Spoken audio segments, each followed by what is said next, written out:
Sa San Isidro's halls where silence rules, no noise in the back, drawing life in charcoal. Sun goes down but this heart stays gold. Yeah, yeah, yeah. Whoa.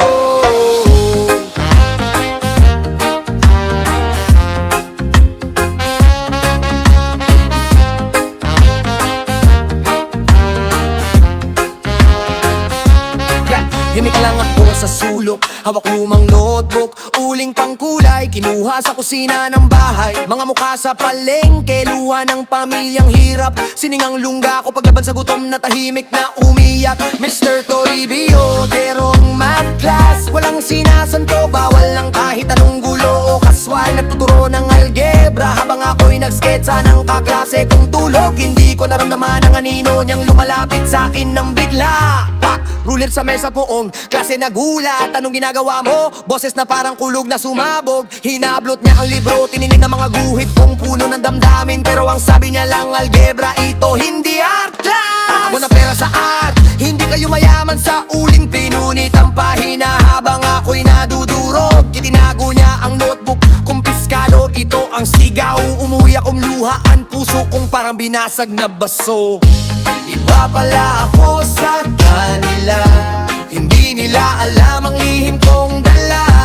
Huling at papel lang pero puso ko'y nandun na. Iba pala ako sa kanila, wala silang alam sa mundo kong itinayo. Yeah, yeah, yeah. Iba pala ako sa kanila. Iba pala ako sa kanila. Iba pala ako sa kanila.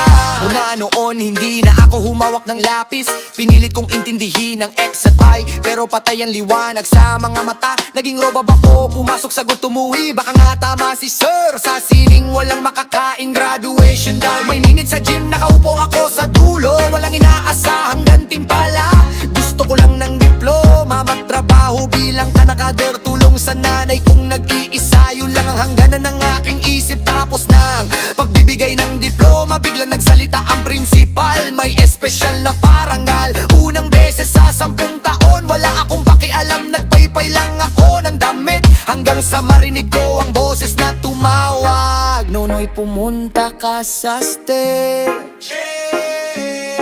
Laking gulat ko, pa akong nangangalay habang umaakyat. Nakita ko si Mr. Toribio na nakangiti. Hindi na siya terror na alam ko.